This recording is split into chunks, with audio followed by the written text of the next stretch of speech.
I hope everybody's doing all right tonight, under the circumstances with everything that's going on in our country and around the world. This coronavirus thing really took us by surprise, right? But we were just chatting. Should it have? I mean, during the last 20 years, there have been at least 6 major virus outbreaks, any one of which could have caused an equally destructive problem that this virus did. And there are a few things in this world that are truly unpredictable. I mean, really, unfortunately, this pandemic was not one of the unpredictable. It was quite predictable, almost, you would say, inevitable. I mean, have you ever heard the expression, firing a warning shot over the bow? It kind of holds the notion that before a destructive shot is fired, warning shots are often given. Or maybe if you're from coal country, where I lived for a time, you've heard the expression, watch for the canary in the coal mine. It's kind of a metaphor that originated when miners used to take canaries into the mines to detect methane or carbon monoxide before it got strong enough to hurt them and become hazardous. Well, the question we have tonight, and we have some really good guests to discuss this with you, and I hope you join in with your comments and questions, is how many shots over the bow or canaries must die for us to understand how that dangerous, destructive, and yet deadly system failures that lie squarely in the path of the electric grid system are potentials that could have a similar effect to the one we're currently suffering through. I mean, we had Katrina, Gloria, Sandy. The one I remember, I kind of use as my model, the Northeast Power blackout of 2003. Were all canaries or shots over the bow. The 2003 power outage, the one that I remember the most because I was in New York at the time, plunged about 50 million people into absolute darkness from Detroit to New York and as far north as Toronto and Ottawa. And its contagion took all of 3 minutes to infect nearly a third of the country. It killed dozens of people and caused billions of dollars of damage. I think it was estimated around 10 billion. And the bug in this case was a single tree falling on a single power line in a quiet suburb outside of Cleveland, Ohio. And so why do I remember this, and why is it so significant to me, being in the power business, if you will? It's because quietly or not so quietly, it shows us how vulnerable our power grid is. And it used to be that way with our information system too. They were strung together like a series of Christmas tree lights. And if one little problem happened, the whole string could go out. Well, that was until the internet came along, and that changed everything. But what is it about the internet that made the difference? Why didn't we have the massive crisis and shutdown at the turn of the century when they forecasted a Y2K and all calendar changes and things that were going to happen? It was going to bring the entire internet down and our whole communication system with it. And the answer is in 2 things, I think. And those are the 2 things we're going to discuss, among others, but the 2 primary things we'll discuss tonight. And each of those 2 things, we have an expert on the panel here that has one of those 2 pieces of the puzzle. And they're going to hopefully combine together tonight and talk about how they relate to each other. But those 2 things are the internet had storage. So even if you lost something or couldn't have, didn't have enough room for your information or a place to put it, there was storage throughout the internet that you could use and then borrow back from, or store your information in one place, create it in one place, store it in another, bring it back, et cetera, and share it around. So that was one critical piece. That meant that even if something went wrong, you always had a recovery and you had a backup, so to speak, in that storage. The second difference is that the internet has a different fundamental topology. It is a mesh network. It's not a few thousand power plants that are strung like Christmas tree lights to our homes. It's a mesh of millions of devices with the ability to create information, use information, and store information. So it's that metaphor that I'd like to throw at our guests tonight. And now I'd like to take the opportunity to introduce those guests. First, our expert from California, and I hope it's nice and warm and sunny in California. It's in the late afternoon there. Is Catherine Von Burg from Simpliphi. And if you know Simpliphi, they're one of the premier storage companies. I think they service the world because I think you're selling product in probably 30 or 40 different countries around the world. And they are involved in the storage and all the accessories that go along with that in order to engage both renewable and traditional kinds of energy generation capabilities. So Catherine is with us tonight, and she is hopefully going to support me on the metaphor of storage being so critical in this new paradigm for the grid system. The other expert we have is Gary Oppedahl. Now, Gary is an Intel guy. Started with computers and networking, and where I started, we shared a lot of common ground there, and how the internet was built and the theories behind it. And Gary is now engaged with a company called Emera Technologies, which is actually a non-regulated portion of the regulated utility called Emera, that has facilities all up and down the East Coast and as far down into the South as the Caribbean. And they have a notion of connecting up not only the current grid and some of the distributed energy resources that are being deployed around, but a whole new paradigm of interconnection of microgrids at different layers. And how they do that is very interesting. So the two of you, I hope, Gary, you can carry the metaphor of the mesh network, and Catherine, I hope you carry the metaphor of the of storage. And we'll start with you, Catherine, because actually storage not only was a catalyst that helped really make the internet go in the early days, it was a great facilitator, but actually it is poised, or maybe even started to be the same kind of meaningful facilitation of the electric grid that we need. So would you like to tell us about what is going on with storage and how it plays into the metaphor? Sure. So yeah, Simpliphi Power designs and manufactures energy storage systems. We only use a non-toxic, environmentally benign chemistry. The reason for that is we're very committed to resilience, and the topic of the discussion today. And resilience really can't be achieved if the storage that you're creating at the customer site or utility scale is fundamentally toxic or hazardous and putting the customer at risk. So we've been engaged since 2010 when we founded in issues around resilience and energy security. As you said, we're in over 40 countries currently, and we work in both on-grid and off-grid systems. And it's important to note that we work with residential, commercial, and industrial, but we also work with utilities. And there are many utilities, not just in the US, but globally, that are looking at this question of resilience. And storage plays an enormous role, because if a customer has at their site, their home, their business, their hospital, their community, storage, a way to take reserves, whether it's solar generation, wind, traditional power plant, if you can take that power that's being generated, whatever the source, and store it in efficient batteries that have a very low self-discharge rate. So you can store that power for weeks or months at a time without losing power. You have security, you have resilience, and it creates a situation where economic losses, health is not compromised, especially when you talk about medical equipment, clinics, hospitals, but it creates a resilience and a security that is both economic and social.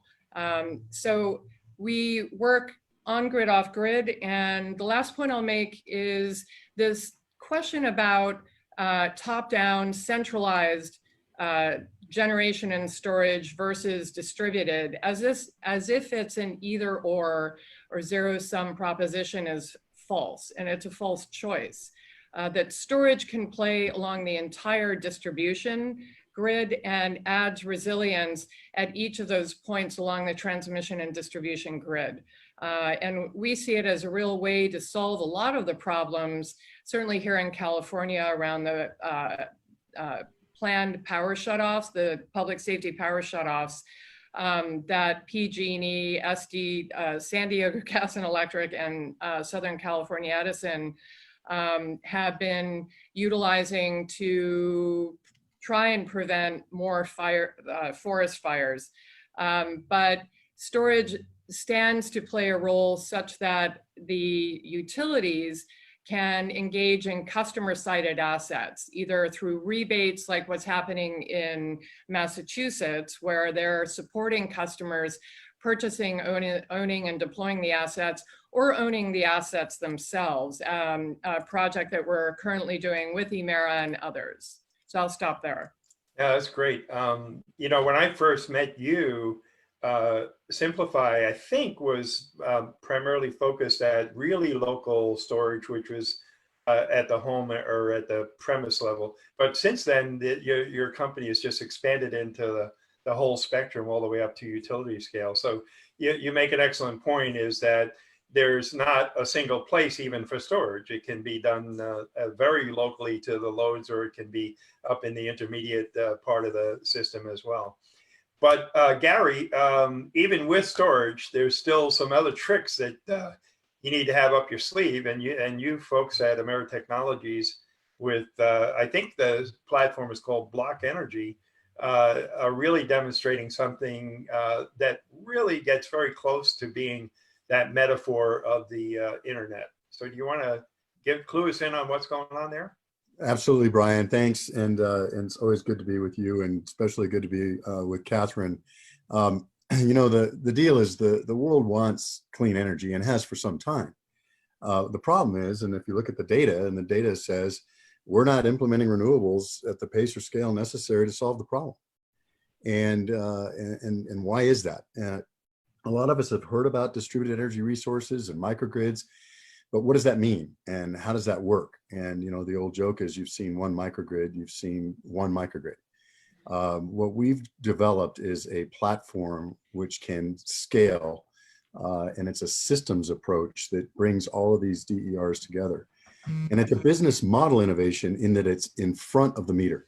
In other words, all of the storage, all the electronics, all the controls, and the solar are all in front of the meter, which means that in a given big screen TV to computers and everything else. So in the future, you'll have more and more DC parts of your home. But for now, it's a resiliency play, and that's the title of this. And yeah, you know, demonstration beats discussion every time. We have the Kirtland Air Force Base Resiliency Project, where we have a microgrid that's been up and running now since last year, and running fully autonomously. Because when you have the controls at the very loads themselves, those controls can practice not only machine learning, but then game theory.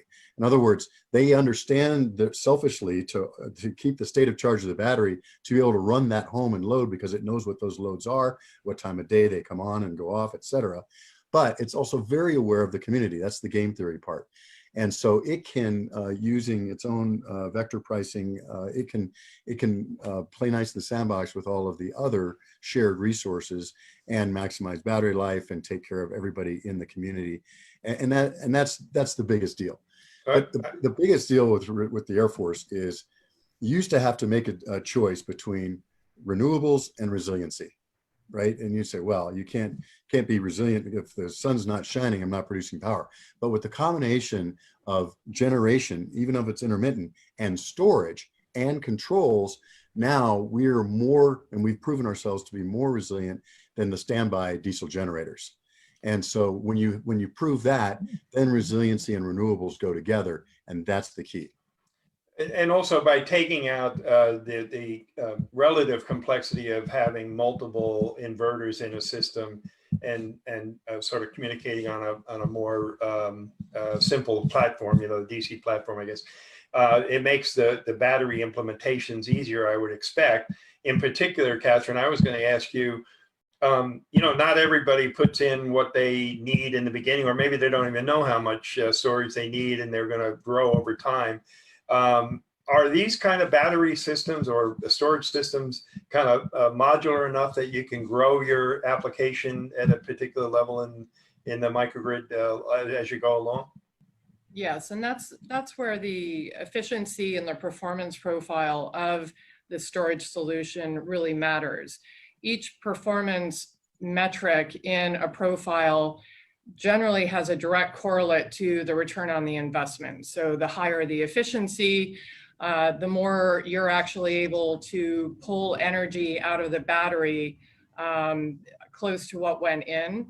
The longer the cycle life, the longer you are able to use that battery, avoid replacement costs, the lower the self-discharge rate, the more rapid discharge rate and charge rate.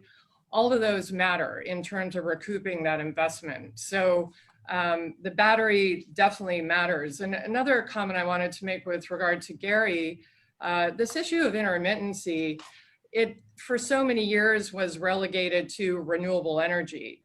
But certainly we see in California with the public safety power shutoffs, but all over the country and indeed all over the world, intermittency is now relegated to the grid as well. And so the question isn't how do we create resilience with just renewables? It's about diversifying portfolios, utilizing existing assets, these legacy assets known as the grid, and optimizing them, and optimizing and eliminating intermittency, which does include the grid these days as well as renewables. What we're seeing with regard to the comments around DC versus AC, we're seeing throughout Africa and other very rural areas that DC microgrids are being built with DC refrigeration and other types of equipment utilized in clinics and hospitals and even homes. And that also increases the efficiency of a microgrid and power in, power out for use. So the AC versus DC, I think that it's going to be interesting to see how that plays out in microgrids in the US, because more and more equipment is being manufactured that can leverage the DC loads. I know what we're hoping to do there, by the way, is to, we're working on creating a standard that would allow appliance manufacturers and device manufacturers to incorporate a dual input capability. So you could actually buy an appliance, let's say a dishwasher, a washing machine, or a refrigerator, and maybe initially you only have AC available and you haven't put in your storage and microgrid system, but later on you do, and you don't want to throw away your refrigerator or have to put an inverter there. So it has the capability of just switching over to DC, because largely inside all these boxes, even today, they're really DC, they're electronic, and all that conversion overhead will go away when you're able to feed it directly what it wants, which is the DC. So, right. So it'll be interesting to see how that evolves. Yeah, and to Gary's point, the software and the controls are so critical. And those software platforms are really blurring the line between what's in front of the meter and what's behind the meter in terms of being able to pull that resource, whether it's from the utility perspective and in aggregate, these distributed assets that can be used as the virtual power plant. But then when utilities have maintenance or there's a power shutoff, these assets can deaggregate. And so wherever those assets are, whether it's a microgrid or homes, and Gary, I love the way you described these kind of concentric circles where microgrids, even of themselves, depending on the size, can break up into different sections. So there's no one point of failure. Right. And that is really, truly achieving resilience, and being able to do that with the software programs is critical. And as an energy storage manufacturer, we look to partner with these software platforms because they can optimize whatever the assets are, on grid and off grid. As many of you know, and that's the eyes on, hands off aspect of it, Brian, sorry. That, you know, when you have all of these distributed controls, then we don't have to intervene in the system. It can operate on its own autonomously because it's checking things all the time. We can go about our lives and our businesses and not worry about our energy systems, which are finally fully optimizing themselves all the time. We had a great conversation with a Northern California Muni one time who said, you know, people talk about the smart grid. Well, we've already got a smart generation and transmission. The world's largest machine is rebalancing itself every couple of seconds. What we need is smart distribution. And that's putting the DERs out at the distribution level, creating those concentric circles so that we have both renewables and resilience and a really, really smart system that's constantly optimizing itself, that's where we're really going to get the efficiency gains and the path forward to the future. Right. I was just going to make the point about the metaphor that, in a sense, when one of these microgrids islands itself from the bigger grid, it's very similar to the way we're socially distancing or sheltering in place. We're kind of disconnecting, so we're not spreading any kind of problem to other sections of the community, so to speak. I kind of liken the use of gloves and the N95 mask, is it, for the coronavirus, as the kind of firewalls that we put up on the technology to keep viruses out of our computers. So in a lot of ways, we are, in a sense, emulating the human reaction to this resiliency that we would like to get in our health systems in the power system. So the metaphor, I think, does carry through there. Well, I think with resilience, you really have to think about urgent versus important. And that was made popular in the 80s. Stephen Covey used to say, don't take your eye off the important for the urgent, right? Mm-hmm. You're talking to your child, the phone rings, don't answer the phone. And right now, resiliency is an urgent issue, right? And first we had Puerto Rico, then the PSPS in Northern California. Those are urgent. But if you look at the military, you look at airports, though, you don't have to teach them the VOR, the value of resiliency, because it's important to them. They get it every day. And I think that those folks are starting to lead the way in figuring out that resiliency is important to the mission. And I think that's where we can take our lead and really understand resiliency as a service, resiliency as a part of everything that we do. Hopefully in the future, new homes, new communities. Okay, what's your parks plan? What's your sewer plan? What's your streets plan? What's your resiliency plan? And I think that time is come upon us now. Right. And Brian, you mentioned COVID-19 and this global pandemic. I think we need to think about resiliency in a much broader way. In other words, the economic losses that have been incurred because of the pandemic.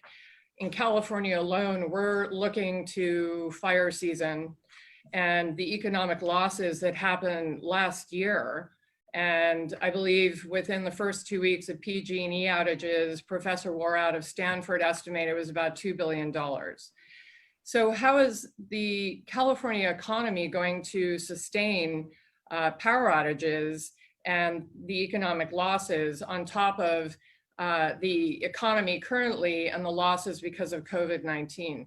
This is where resilience really speaks to an economic type of resilience and an energy resilience, and they go hand in hand.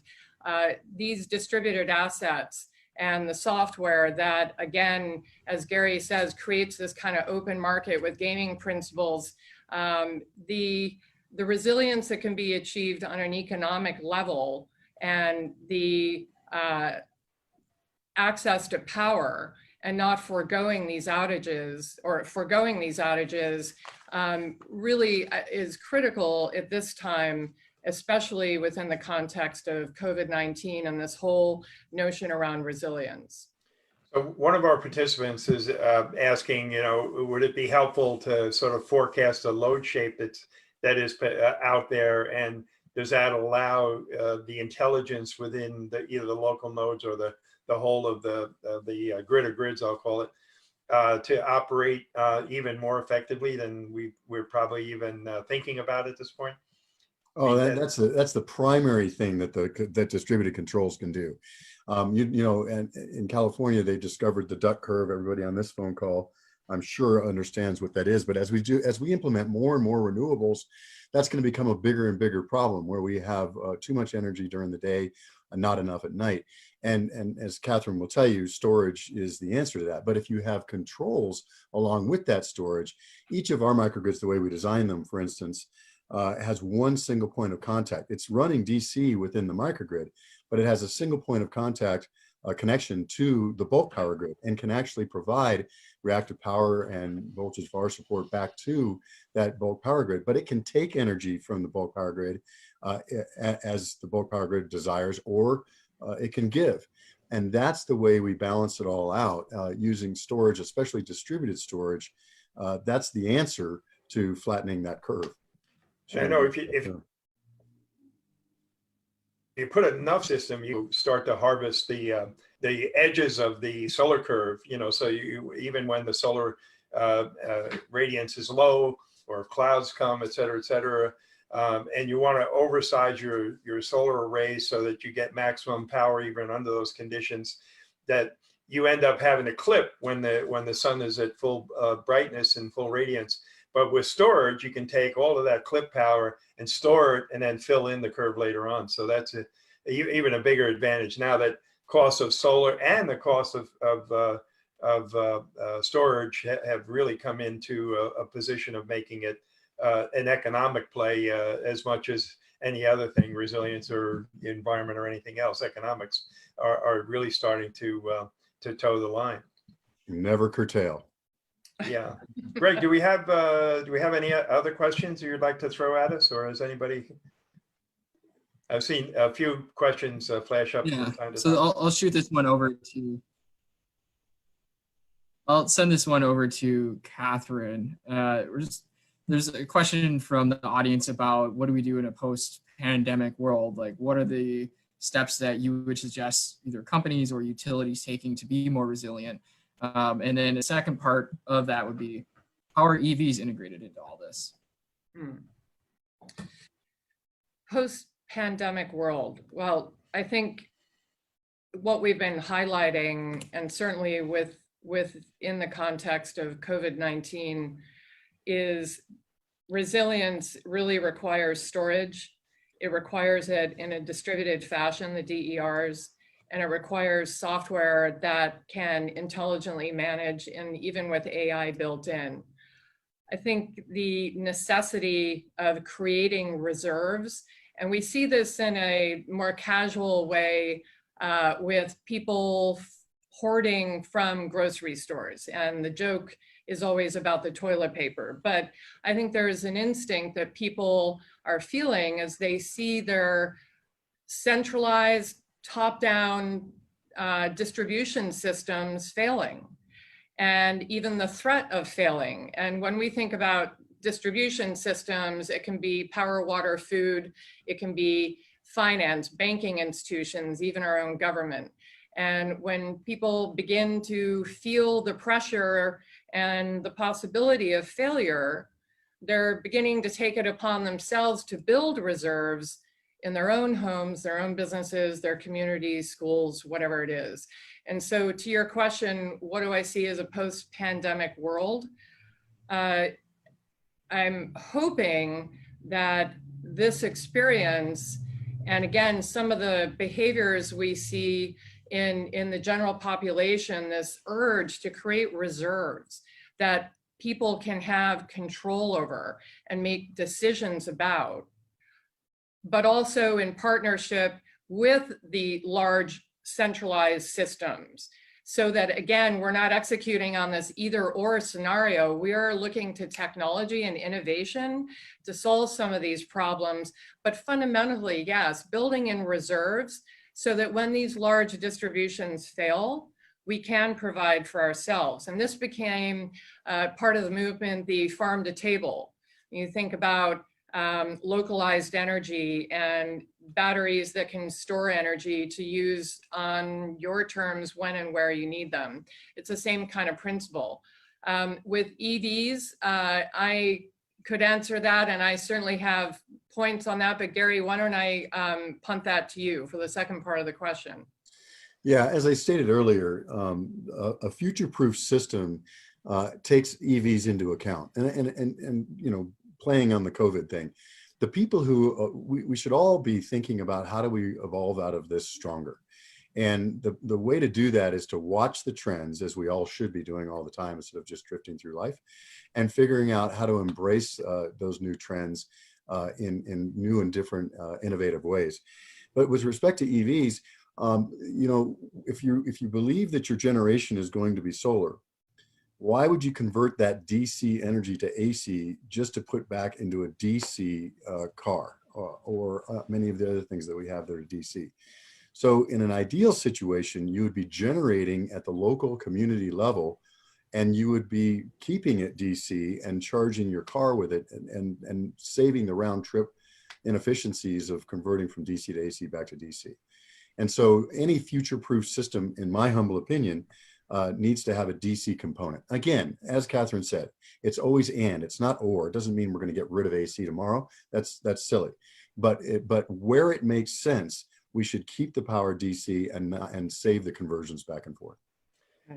So the other post-pandemic thing that I think is potential is to look at the accelerated build out of what we would call a resilient power system grid, or grid of grids, as I like to call it, and take any money incentives or even just a small fraction of what normally goes in to subsidize some of the more traditional energy sources in fossil fuels and so on, and aim that at this resiliency target. It would create jobs in the short term, much like the the Rural Electrification Act of 1935 under the Roosevelt administration. It would definitely create jobs because it's like we already have as I like to say, we already have the blueprints in the wood. We just need the workers to get out there and put this stuff in place. This is not new technology. We're not waiting for discoveries. We're not waiting for a vaccine. We know what to do with this, so it's a matter of implementing it, and it could be a major jobs initiative. So I would say one of the things, and a couple of people flashed questions about the government's role in all this. I think there's a couple, and Gary hinted at it, and so did Catherine. But certainly having local, regional, municipal, state, and even the federal government have requirements for resiliency plans, just the same way we have environmental impact statements and things like that when you do construction. There's no reason now why any new construction should not be built with resiliency as one of its cornerstones in terms of how the power should be managed, whether it's a residential development or a new building or a military base. It should all be premised on this fundamental need that you have for a resilient energy system, which after all, by the way, powers the whole communication system, the water system, and everything else. So it's so fundamental, it's hard to understand why we don't have mandates in resiliency. And I think in the short term, we could tie some of that to jobs creation and make it mandated that local labor and local resources be used to the greatest extent possible. So that's another way to look at this sort of post COVID period, is to take this, what started out to be a disaster, and turn it around to be a real opportunity for advancement in this whole area. Well, from a government standpoint, let me tell you about the military. And I mentioned it earlier because you don't have to teach them the value of resilience. It's not urgent to them. It's important to their mission every single day. And I love learning from my customers. The Office of Energy Assurance, the Air Force, defines resiliency as the 5 R's. And the 5 R's are robustness, redundancy, and resourcefulness before an event, and then after the event, response and recovery. And I really like that definition, because what it says is you have a situation normal that you operate in, and then you can play with optimizations, et cetera.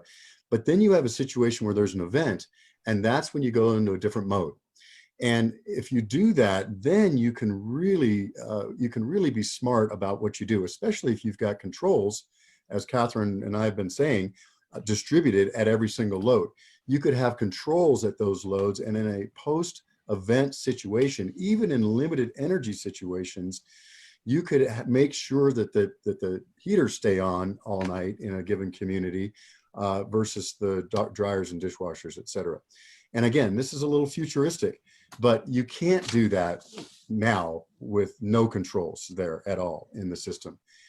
In the future, you could do that if you follow a path that says we're concentrated on resiliency, we're concentrated on clean energy, and we're going to do it in the right way, in an intentional way. And again, if you do it in front of the meter, then everybody can share that energy in the community, and the local utility operator can own it all and manage it all. Right now, they can't own it because this person's got this system in their house behind the meter, this person's got this system behind the house behind the meter. None of it can be shared, none of it can operate together. And interoperability has got to be a bellwether for the future. Right. The other thing I would like to bring out, and because I saw a couple of questions flash by about some people saying that a lot of people say it's a sort of a fairy tale that electric vehicles are going to help the grid and all this kind of stuff. But I'd like to point out a couple of things. One is that an electric vehicle, maybe you wouldn't necessarily volunteer to plug your electric vehicle in to help somebody, you know, across the country or something. But surely, because I remember during Gloria when the power went out for 14 days in where I lived, that we charged our cell phones by going out and plugging them into the car and running the car out in the driveway, you know. So it's not, it's a matter of priorities. And I think an electric vehicle, if it's privately owned, may well, in fact, be an additional source of backup and capability, whether it's battery or what have you, at the local level. But there's also the trend in electric vehicles and transportation that there's going to be fleet charging and fleet electric vehicles and municipal fleets and so on. And those fleets are pretty substantial. We're talking about maybe 25% of all electricity eventually, if we go all electric in transportation, will actually be using 25% of all electricity. Well, that's a heck of a lot of storage and capability that's in those vehicles. And surely many of them are going to be available from time to time to support the grid. Not to mention the fact that I just saw articles today about, again, renewed demonstrations of some pretty slick looking electric jet airplanes as well. So I think we're going to see electricity sort of like solar and maybe even like batteries. People thought that batteries couldn't, you know, handle that much power and this, that, and the other thing, and they've proven wrong. And same thing with solar. And I think we're going to see the same thing with electric vehicles and what role they might play in this whole kind of grid of grids concept. And Brian, I would just add to that, we're already seeing innovations in car batteries effectively becoming backup to homes. And in Europe, there are already demonstration projects, but a bidirectional inverter. And really, as a company, we built our first products on mobile, portable energy storage resources for very remote applications. And so if you think about a car, it's just another type of mobile, portable, perhaps not portable, but mobile power source. And if you think about backup power for homes and this whole idea of take your power with you, take it where and when you need it, car batteries can very likely become a backup battery for a home or a whole network. And what Gary is talking about on bases, both domestically and abroad, where fleets become the backup batteries and then can be deaggregated and sent off on different missions. This is already happening, and cars can become a very critical element of resilience for everybody from homeowners to businesses, hospitals, clinics, with the same kind of principle as a microgrid, except it's mobile. One other comment I wanted to make, going back to this question someone asked about government and the role of recovery and the post-pandemic world. If we look at where the fastest job creation, what sector that was happening in the US, it was in renewable energy. That's right. And so prior to COVID-19, renewables were creating one of the fastest growing job sectors. And if you look at analysis between fossil fuels and renewables, it's a 1-to-3 ratio in terms of job creation. When we look at where renewables can play a significant role in economic recovery, it's through job creation, but also around this issue of resilience.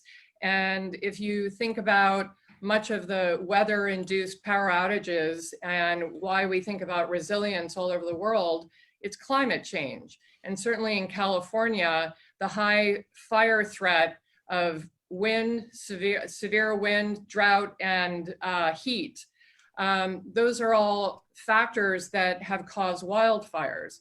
Now, much is made about utility infrastructure causing wildfires, but in Governor Newsom's report, he highlights that over the past 4 years, this report was written in 2019, over the past 4 years, 2,000 fires were started by utility infrastructure.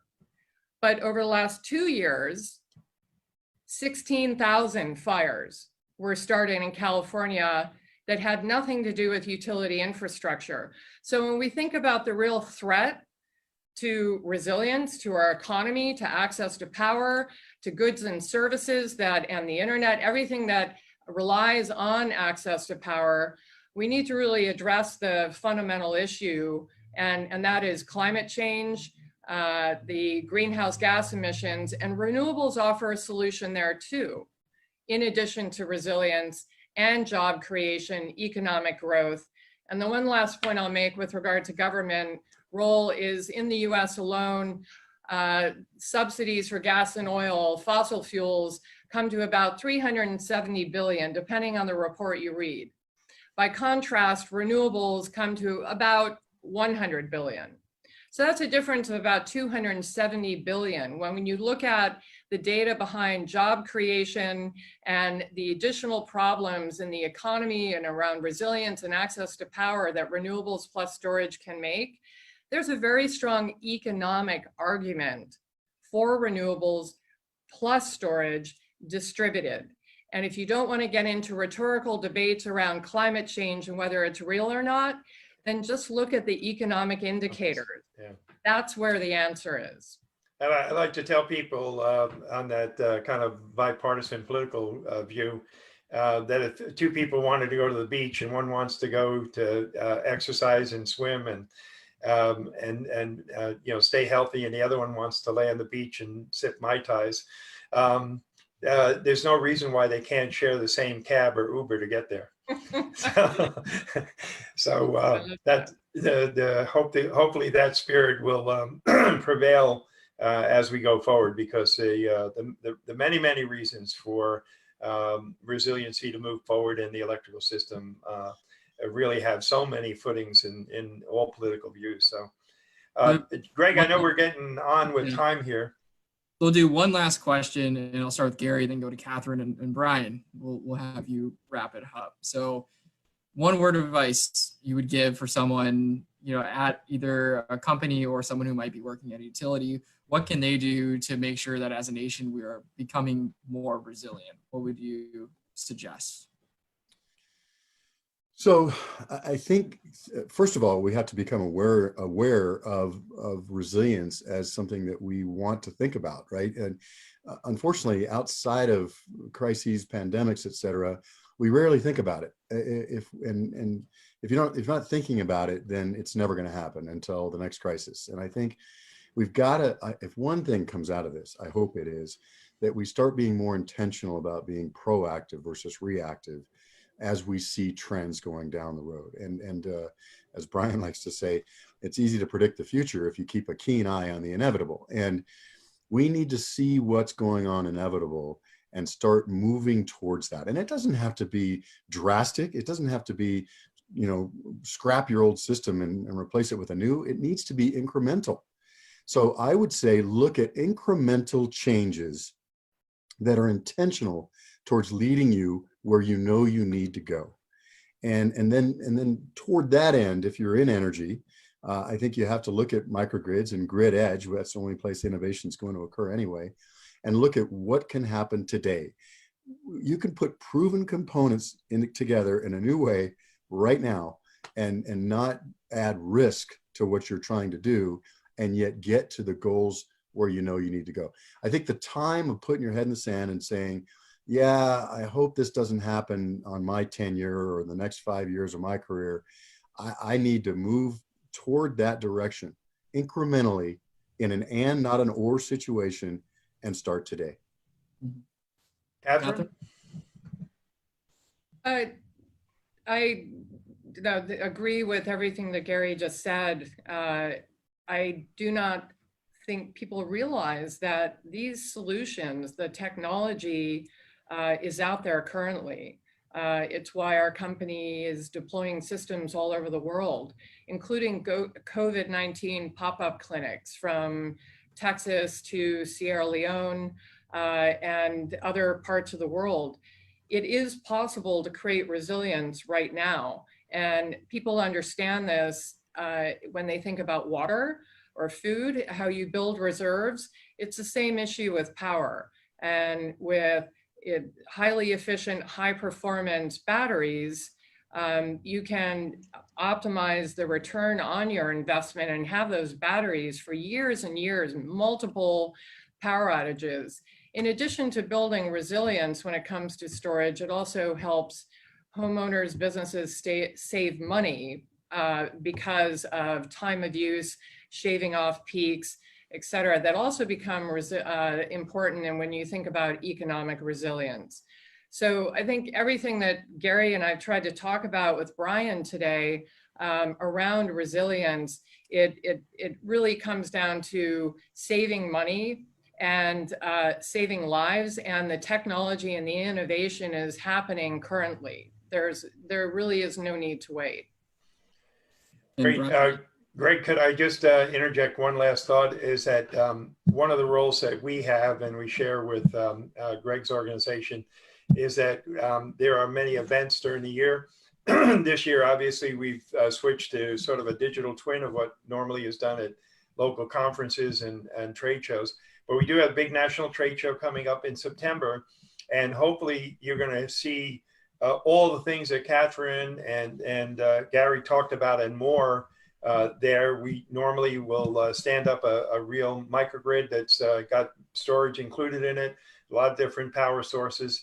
There'll be some really cool informational tours involved. And so I hope that you get an opportunity. I think the registration is now open, so you can go to the Solar Energy Trade Show site there that Greg put up, and hopefully sent out to you to engage in that. We also have a series of webinars going on at 2 o'clock on Tuesdays, just about every other Tuesday, but I think the next one is actually the 19th, a week from today at 2 p.m. Eastern. It will literally focus on the resiliency question at the level of the Department of Homeland Security, the National Guard, and the U.S. military. So we're going to focus a little bit on some of the things that Gary alluded to in terms of the readiness of those organizations. As it was motivated, our thoughts about that were motivated by the fact that the role that almost and in part that the National Guard and the military played in setting up hospitals and other things. And if it came to it, I'm sure they would have engaged or had to be engaged in providing power and other things if that came under threat as well. So please, if you haven't had the opportunity, check in and register for those webinars. They'll be, like I said, about every other Tuesday, but I know the next one's on the 19th. So you can check on that. And please visit our sponsors and also the Emera Block Energy site. You can go on the web and Google that, or the Simpliphi Power site. There's lots of information. It's where I learned a lot about Catherine's organization and Gary's organization and their products and services. And I think you will too, and you'll enjoy the material that's there. So thank you very much, everybody. And Greg, I think that's it from us.